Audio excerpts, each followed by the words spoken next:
Hey guys, I'm Tanner Smith, and ever since I was a little kid, I was fascinated with filmmaking. Movies were a big part of me growing up, and so it just sort of stood to reason that eventually I would have to make my own films as well. And when I was a little kid, I started making films with like a home VHS tape camera, and that went on. I went like a little upgrade to like one of those mini DVD cameras, and then I made more stuff. I got a technology upgrade. I'm still making films, and I'm kind of feeling nostalgic today. I'm sort of looking back at like one of my older films, and not just one of my older films, the film that won me a foundation scholarship, mainly on the screenplay. I don't think it had anything to do with the actual film, but eh. During my junior year of high school, I was 16 years old, I made a feature-length horror film. I'm not even kidding. A 78-minute horror film. It took 7 months of my life, and my actors' lives. I would say my crew's lives, but pretty much it was just me, basically. It was my film. Mine. And during my senior year, I applied for a scholarship. I submitted my scripts, the script for this feature film, to this AETN Student Selects competition, sponsored by the Thea Foundation. And even though they couldn't show the film because it was too long, they still awarded me a $2,500 scholarship. And with that, I was able to go to film school at UCA, the University of Central Arkansas, and I've made better films. I think I'm growing as a filmmaker even now. I've graduated, I'm making more films, and you know, looking back at this particular film I made when I was 16, I should be like, oh my god, what was I thinking? And there are many parts when I am. Like, when I'm just like groaning and I'm like rubbing my head and saying, oh, what was I thinking? But at the same time, I was thinking about it, and yeah, if it wasn't for this, there wouldn't be this. Like, if it wasn't for this, like the way I was then, I probably wouldn't be the way I am now. It's like looking back at like certain parts of your life and just realizing this helped pave the way to what you're trying to do. The film is called Specter, and it's a horror film about a child's nightmares who come to life after he reads some ancient writing on some piece of paper he finds in his basement. It's just go with it.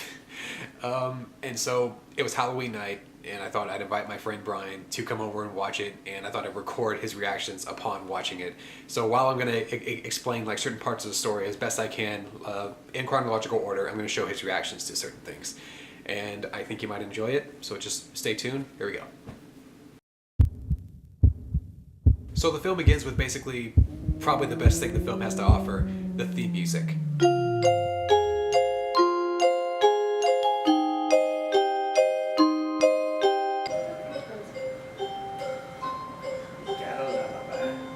Much of the music in this film was created by some kids from my high school. They were called Kismet, and they made these songs, two of which are used in the film, and the theme music was what they would use like when they were having a concert and they wanted to like bring out the band. That was the theme music that really sucked you in.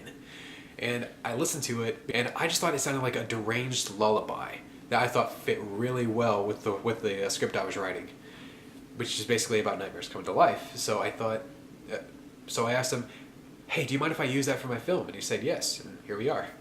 So our main character, Josh, is having nightmares about this girl named Jenny. She's a telekinetic person, and you can tell that she's not exactly, okay, I don't want to say you can tell because you can't quite tell because there's so much blurry vision going on. I wanted to assume that it's a dream, derpy derp, that she's not human, and he's scared of her.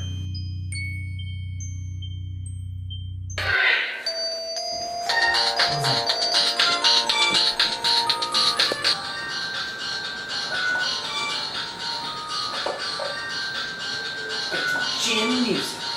Oh gosh, is that a flip phone? And he's woken up by his friend Lori, who calls him saying, to remind him about a party that they and a bunch of other kids are supposed to help clean up afterwards. You sound terrible. Did you just wake up or something? Yeah, I'm fine. Oh, sorry. Well, anyway, are you coming? Is Bud gonna be there? Yes, Bud's gonna be there. A tag on his face. Oh, he just has anger issues. What, Nancy's there? Yeah, Chris is here too. He is? Who else? His sister Jennifer and his ex. Okay, I'll be there soon. Bye. Oh yeah. Did he just switch Yeah, sure would. scenes? Mr. Ross says. Did you see that? Switched outfits too. That's funny. Hey, I give you props. It was 70 minutes or a 78-minute feature-length film in high school. Basement. Shut up. That's awesome, dude. Oh. Josh is supposed to get something from the basement, so he goes down to the basement, and this is where, oh my gosh. The editing software I started out with was Nero Smart Start 9. Or Star Smart 9, I forget which. But anyway, they had these filters that like make the darkness brighter. It wasn't like Final Cut or Premiere or anything like that. It was just, it didn't even make things that much brighter. It just made it look more white, let's just say that. I see a light. And Josh finds this piece of paper and he's warned not to read it out loud by something.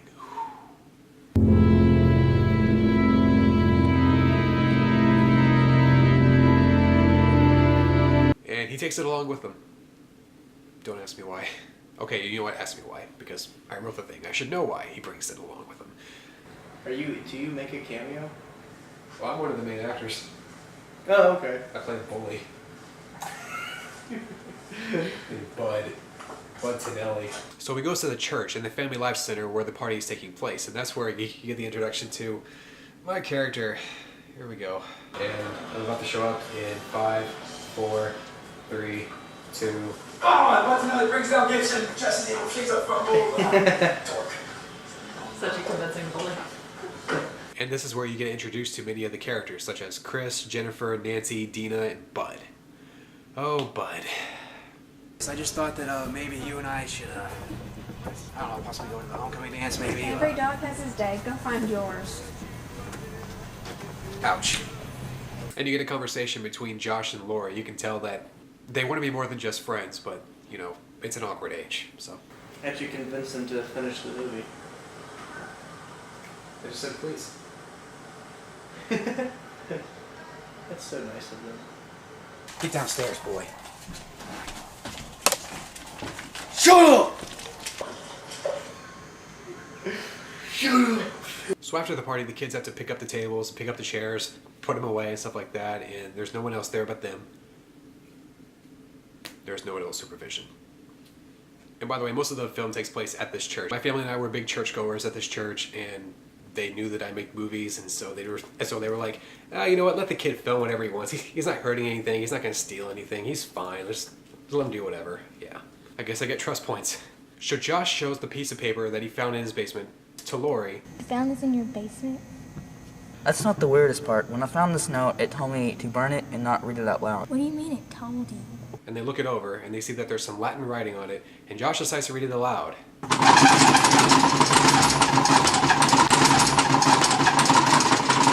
Whoa! Whoa!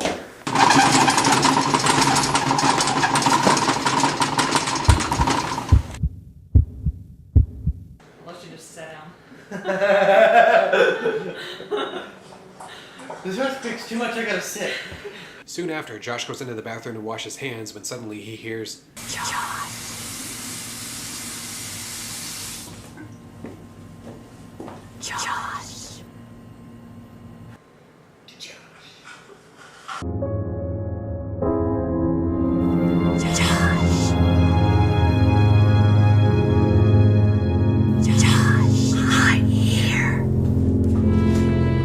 and soon enough it becomes clear that the girl outside the building is the same girl from his nightmares.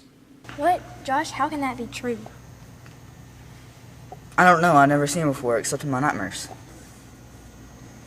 Well, I better get back to this table.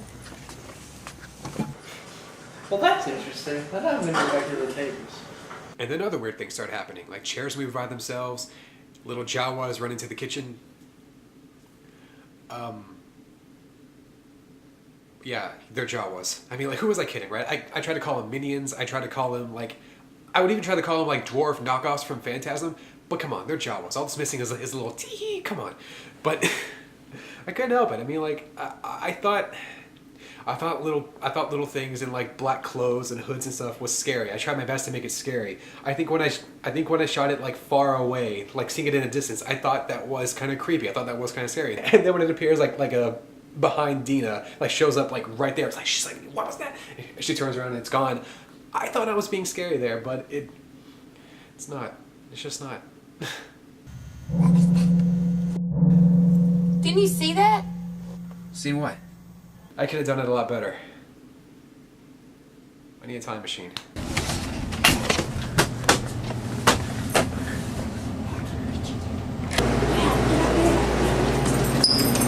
So So all the kids are brought together, and that's when Jenny decides just to use her mind powers to move the chairs. It's just one chair moving, basically, and it freaks everybody out. What chair? And then the dwarf comes out, the minion, the Jawa, whatever. It comes around, it tries to attack Josh. I push a cart. The thing that strikes me about it today is just how badly edited this movie is. Knowing what I know now about filmmaking, She's doing it. What? She moved the chairs. Josh, that's impossible. Who is she? Some new girlfriend or something? I don't know. She's Jenny. I don't know. I may not be the best editor now, but I can edit better than I could back then.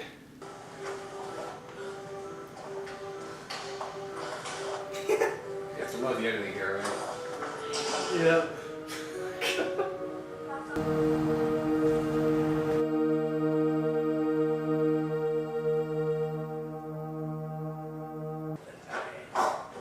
So Josh gets separated from the others and he runs into Jenny, who says that all she wants is the note that he read. What do you want, Jenny? The note. You read it? We came. But then another note appears on the floor, and it says, "Don't listen to her, she's lying, get out." We don't know what's going on with that yet, we'll find out later. Why do you want this note anyway? Come on, just tell me.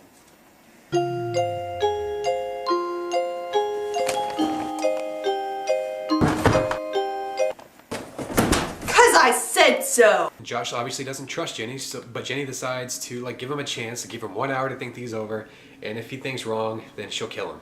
Now go!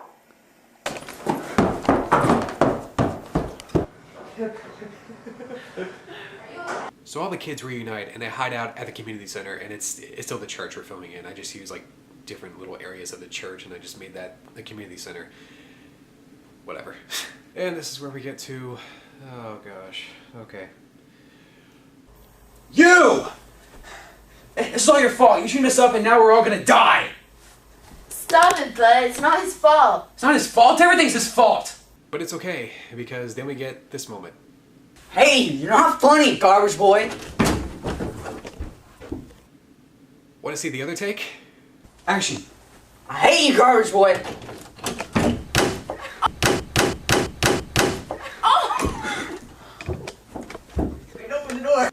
Pain is temporary, film is forever, right? So Jennifer is separated from the others, and she has a hallucination, a nightmare-like hallucination. These are very common in this movie.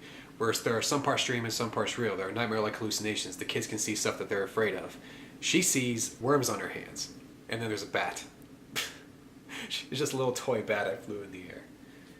One of the popular girls in school and I had a major crush on her. This one? Yeah. That's so cute. It's like Super 8. The director has the girl as the star so he can get to talk to her. She was older than me too. Did you get a number after this? No. And then we get to this moment. I'm the problem. Who do you think you are? Stupid jerk! Hit it, girl. How dare you? Oh god, I hate this scene. It's an off the cliff. You all brought this on yourselves. All your fear, all your hate, your hurt. We're coming. We're coming. You brought this on yourselves. You gonna Hulk out there?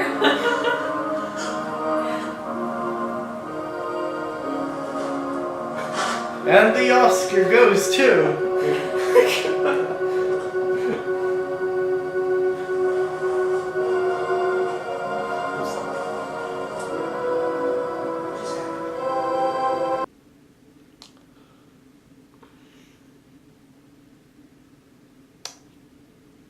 Never again. Here's another one of your stupid jokes. His hair is suddenly shorter. Remember? Dude, what you hit me for, man? I didn't even do that to you. So the minion that possessed my character is loose somewhere in the building, and Bud, Dina, and Nancy go out to try to stop it, but then it finds them, and then it corners them into this room, and they get the upper hand on them. Just watch. Run into short guy! Camera! Oh gosh. I tried so hard to make these things scary.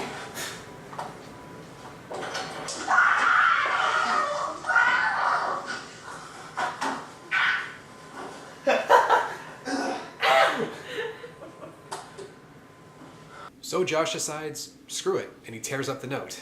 But unfortunately, it doesn't make Jenny go away. It doesn't make the minions go away. Instead, like, she speaks to him through thought. That's the best way I can describe it. I never explained it really well in the movie. You're going to pay. You and all your little friends are going to pay. Oh no. You're saying there's some parts a dream and some parts real? I guess so. Now I know I'm dreaming. What about the minions? They're real. And Jenny? She's definitely real. Well, what about what happened in the room I was in? Not real. So all the kids rendezvous and they think about what they're gonna do, and then they find more notes, more strange notes. They keep appearing out of nowhere. They keep helping them. These notes, it's like be careful, watch your back, snap out of it. You're hallucinating, stuff like that. And the good news is, we're not alone.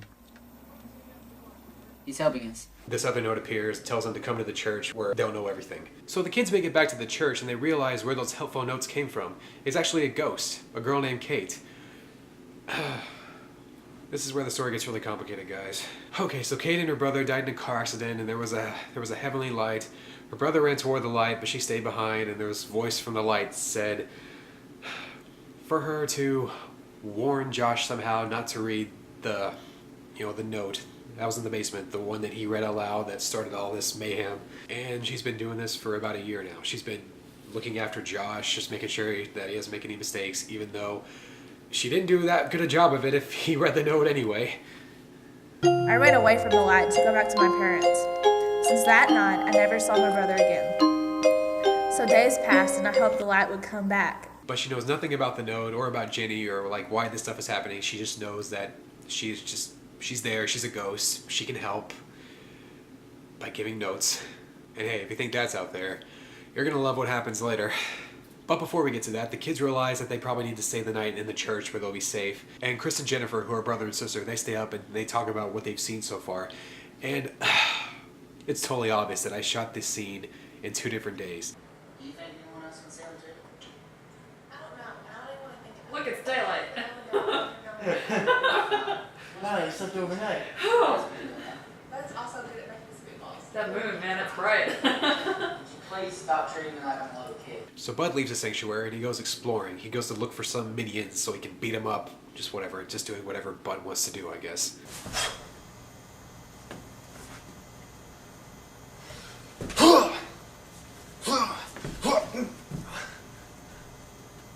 Ow, I hit myself in the head.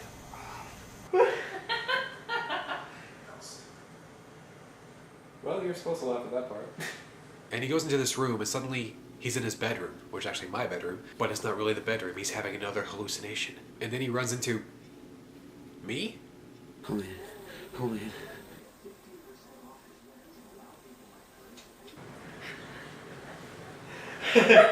It's future Tanner. Okay, the idea of the scene was to like show another side of Bud. Hence the glasses and the shirt. More of a conservative side of Bud, I guess. And he even says at one point, I'm the Bud that everybody likes, and you're nothing. But when that's going on, it gets even more confusing because Josh is having a dream. We're in a totally different dragon. But I tried to okay it because this is supposed to be a dream. Ah. Oh, Why did I do that? the repeat. I did. It's a dream. There you go. And I'm playing this guardian angel type. I'm wearing the glasses again. I've got this brown jacket. At no point does Josh point out, you know, you look like that guy Bud. He's a real jerk.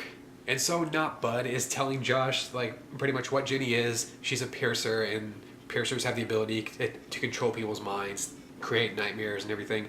And this note is very ancient, and once you read it out loud, it can bring a piercer out. The person who reads the incantation brings their piercer out.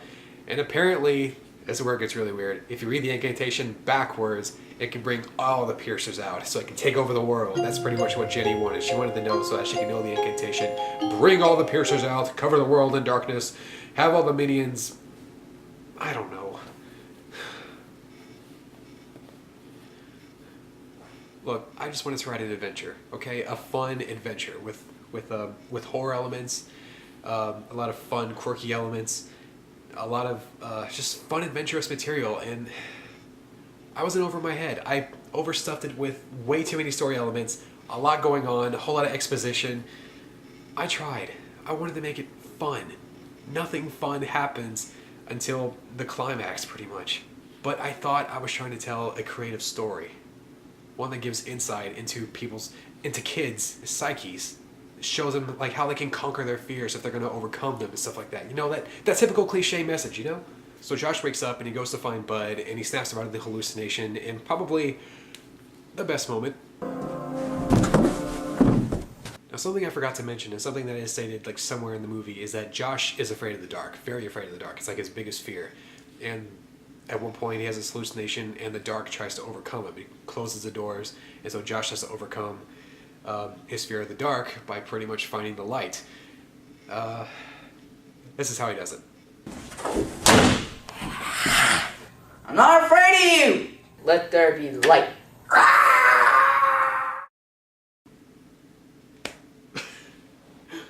Okay, well, that's it.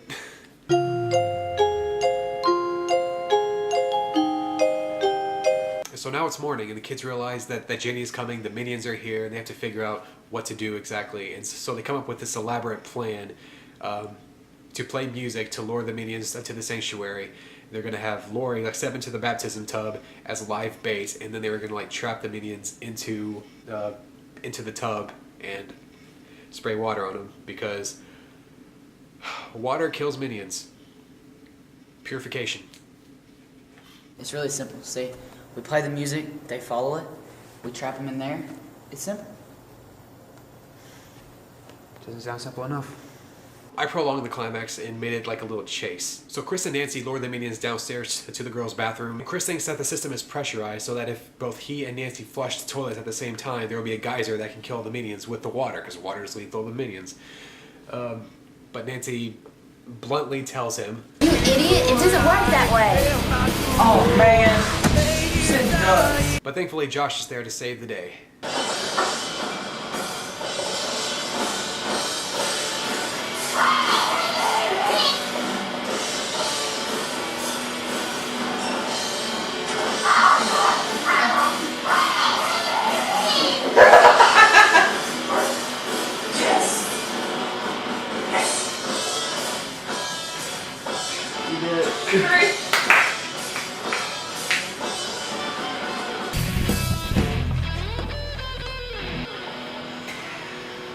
Most awkward of hugs. Hug from like a mom. Give me that Christian side hug. But unfortunately, during all that nonsense, Dina came across something unsettling. My character died.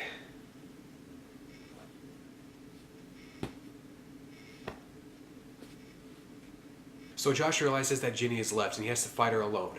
I'm over here, Josh. I know what you are, Jenny.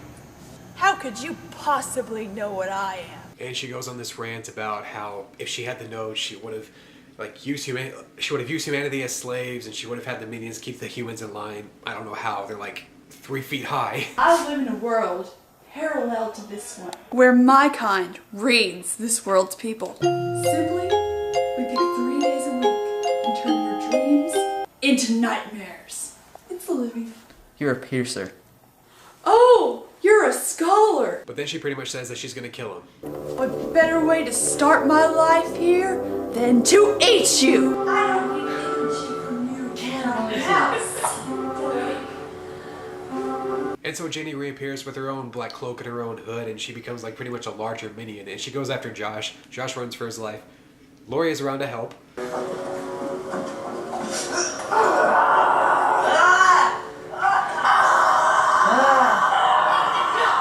Please don't eat me.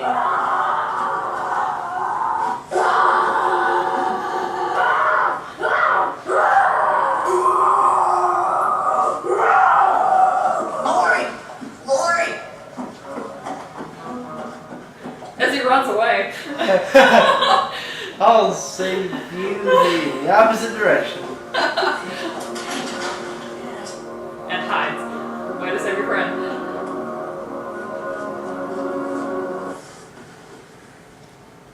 Ran out of track.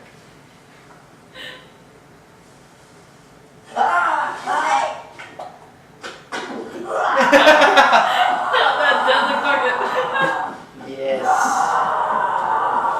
But then Josh comes across a revelation that doesn't make sense even to me. What?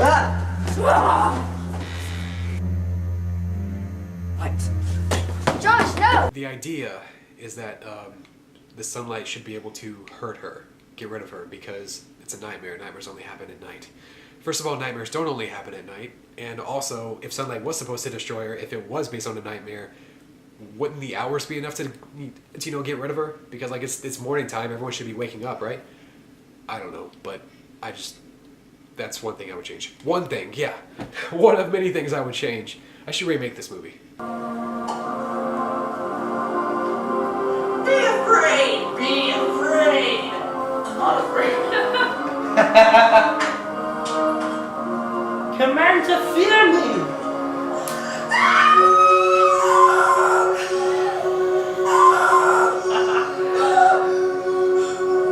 Dramatic scream.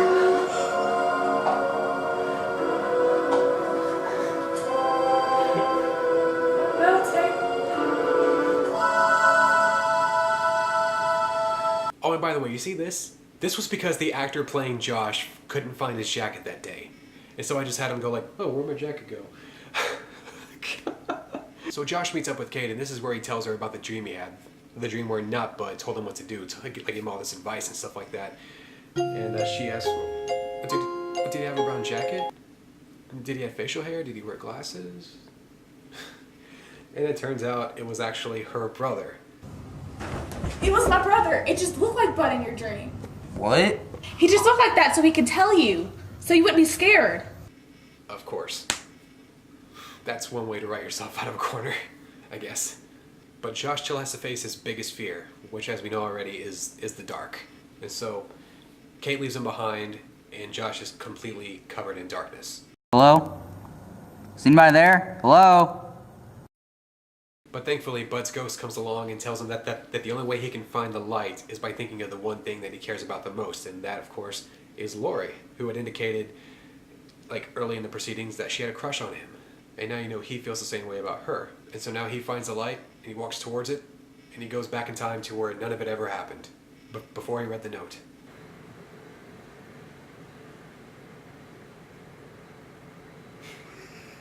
He walked into a wall.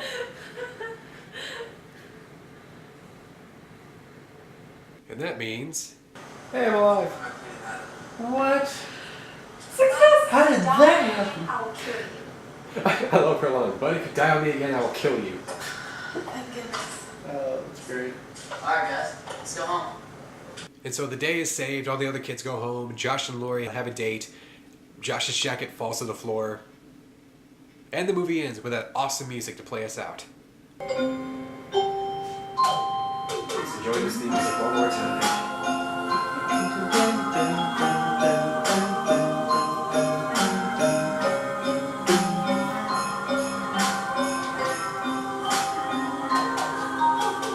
And so that's Specter.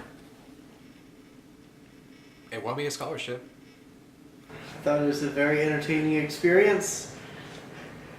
It was, definitely had some very funny moments in it.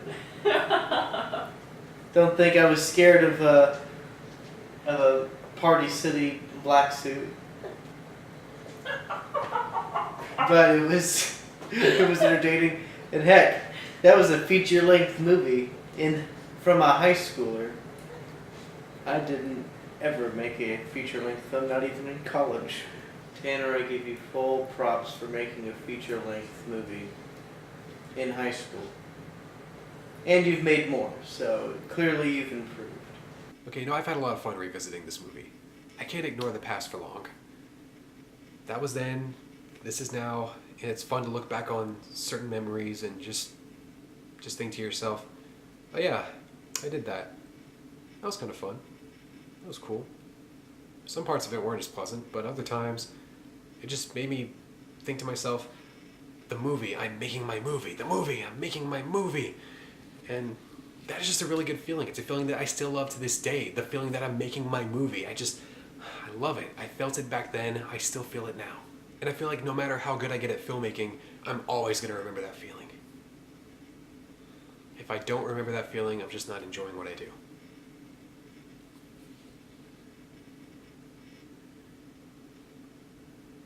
So this was a brief look into Tanner's 16-year-old film, and yeah, I may have to try this again sometime with another one of my films. I know I have plenty others in my closet back at home, so I think I'll probably look through those as well. Maybe not anytime soon, mind you, but you know, somewhere down the road, I'll do it. Thank you very much for watching. I don't know why I did that. That's my sign off, I guess.